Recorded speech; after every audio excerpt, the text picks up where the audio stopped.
এটা বিଞ୍ଚଣା କାହିଁ ଧରିଛି ଦେଖିଲେ ସେ ଦେଖେ ବାବା କେତେ ବଡ଼ ବଡ଼ ଆମ୍ବ ଆଣିଛନ୍ତି ଏଇ ଗଛଟା ଦେଖି କେତେ ସାନ ସାନ ସାନ ସାନ ଆମ୍ବ ଦେଖା ହେଇଛି ବାବା ଜାଣିଛନ୍ତି କେତେ ବଡ଼ ବଡ଼ ଦେଖିଛୁ ନା ନାଇଁ ହଁ ସେଇଠି ଗଲା ଦେଖେ ଦେଲା ଲୋ ଝିଅ ବିଞ୍ଚଣାଟାକୁ ପକେଇଦେଲା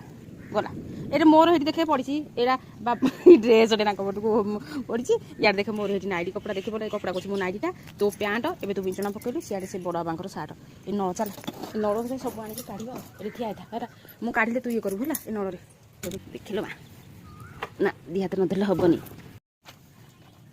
ସବୁ ଜିନି ତତେ ଦିଦି ରାତିରେ ଫୋନ୍ କଲା ବେଳେ ଖୋଜୁଛି ଝିଅକୁ ଆଗଲା ବୋଲି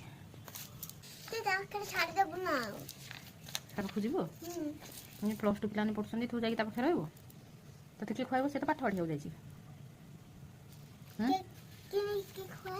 ହଁ ତୁ ସେଠି କେମିତି ଖାଇବୁ ସେ ହଷ୍ଟେଲରେ ରହୁଛି ତୋ ଘରେ ରହୁଛି ତୁ ଯାଇକି ତା ପାଖରେ ରହିବୁ ତୁ LKGରେ ପଢ଼ିବୁ ସେ 11th କ୍ଲାସ୍ରେ ପଢ଼ିବ ତତେ କି ଏଇଟା ମୋର ପ୍ରୋଜେକ୍ଟ ଲାଗିବ ଘରେ ସବୁଦିନ ରାତିରେ ସେ ତତେ ଖୋଜୁଛି ଦେଖିଲା ତୁ କେଉଁଦିନ ଶୋଇପଡ଼ୁଛୁ ତୁ ଯାଇକି ସେପଟେ ଥାଉଛୁ ଲିମିଟ୍ ଟାଇମ୍ ଟିକେ 5 ମିନିଟ୍ ହେବ କଥା ହେବ ସେ ଭିତରେ ଦେଲେ ବି ହେଲେ କଥା ତା ସାଙ୍ଗରେ ଭଲ ଲାଗିବନି ସେ ମନ ଦୁଃଖ କରୁଛି କହୁଛୁ ନା କ'ଣ ତା ପାଖରେ ଛାଡ଼ିଦେ ନହେଲେ ତ ମୋତେ ବଡ଼ କରିଦେ ମୁଁ ଯାଇକି ତା ସାଙ୍ଗରେ ପଢ଼ିବି ମୁଁ ତତେ କେମିତି ବଡ଼ କରିଦେବି ଜନ୍ମ ହେଲା ବେଳକୁ ଯେମିତି ହେଇଥିଲୁ ସେମିତି ବଡ଼ କରିଦେ ଜନ୍ମ ହେଲା ବେଳକୁ ତୁ 3 କିଲୋ 200 ଥିଲୁ ତୁ ତ ଆସିକି 15 କିଲୋ ହେଲୁଣି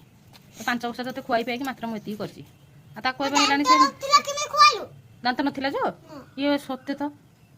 ଦାନ୍ତ ତ ନଥିଲା ତୁ କେମିତି ଖାଇଲୁ ତୁ କେମିତି ଏବେ 15 କିଲୋ ହେଲୁ ଏଇଟା ଗୋଟେ ବଡ଼ ଗୋଟେ ପ୍ରଶ୍ନ ହଁ ଚୋଳେଇକି ନେଇକି ପଳେଇଥିଲା କିଏ ଗୋଟେ ନେଇଥିଲା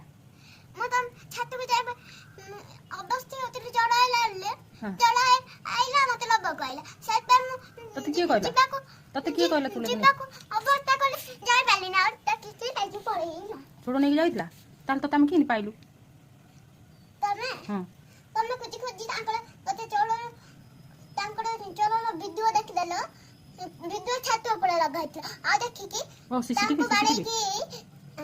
CCTV ଦେଖିକି CCTV ନାହିଁ ଛାତ ଉପରେ ତାଙ୍କର ଫଟୋ ଯାକ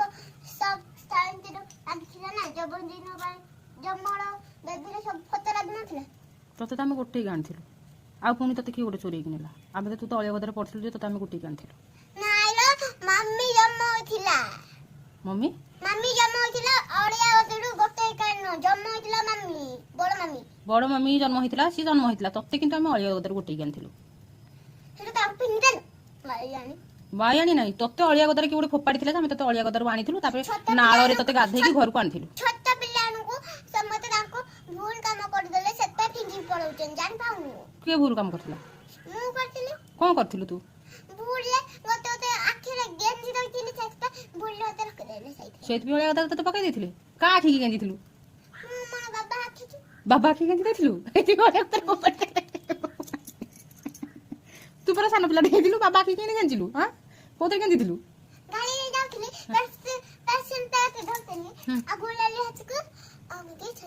ଗାଡ଼ିରେ ଯାଇକି କିଏ ଗୋଟେ ଏମିତି ପେନ୍ସିଲରେ ସେମିତି ସବୁ ଆଖି ଗେଞ୍ଜୁଛନ୍ତି କିବା ଯିବୁ ତ ତୁ କାହିଁକି ତତେ ଜଣେ ନେବ ଆମକୁ 5 ଲକ୍ଷ ଟଙ୍କା ଦେବ ବୋଲି କହିଛି କାହିଁକି ଯିବୁନି ଭଲ ତାଙ୍କର ଆହୁରି ଧନୀଘର ତତେ କୁରକୁରି ଲେଜ ସେ କିଣ୍ଡର ବେଶୀ ମିଳିବ ଖାଇବାକୁ ଆଇସ୍କ୍ରିମ୍ ନାଇଁ ଭଲ ନା ଦେହକୁ କାହିଁ ଭଲ ନାହିଁ ଆଉ ଏଠି କେମିତି ସବୁଦିନ ଖାଉଛୁ ହଁ ବଜାରକୁ ଗଲେ ତ ତୁ କେବେ ମୁଁ ସିନା ତୋ ପାଇଁ କିଣୁନି କିନ୍ତୁ ତୁ ଯିଏ ଗଲା ତ ତା ହଟିକି ତୁ କିଣୁଛୁ ନା ସେ ଜିନିଷ ଗୁଡ଼ାକ କିଏ ତତେ କିଏ କହିଲା ଆଉ ଦେହ ଖରାପ ହେଲା କେମିତି ଖାଉଛୁ ଆଉଥରେ କେମିତି ଖାଉଛୁ ସେଗୁଡ଼ାକ ଟିକେ ଖାଉଛ ଟିକେ ଖାଇଲେ ଦେହଟା ଖରାପ ହବନି ହେଲା ରାତି 11ଟା ବେଳକୁ ମେଡ଼ିକାଲକୁ ନେବାକୁ ପଡୁଛି କହିଲା ଟିକେ ଖାଉଛି ଜାଣିଛି ସବୁ ଦେହ ଖରାପ ହଉଛି ବୋଲି ସେଇଥିପାଇଁ ବୋଲି ତୋ ଦେହ ଖରାପ ହଉଛି ଆମେ ତତେ ଦେଖେଇ ପାରୁନି ତତେ ହଇଲୁ କେମିତି ତା ଭିତରେ ପେନ୍ସିଲଟା କରିଦେଲୁ ମଠା କେମିତି କାଢ଼ିବେ ଏବେ ମୁଁ ଜଣଙ୍କୁ ଠିକ୍ କରିଛି 5 ଲକ୍ଷ ଟଙ୍କା ଆଣିବି ତତେ ତାକୁ ବିକିବି ଯିବାକୁ ତୁ ବାଧ୍ୟ ହେଲା ଯେତିକି ସବୁ ନ ହେବା କାମ ତୁ କରୁଛୁ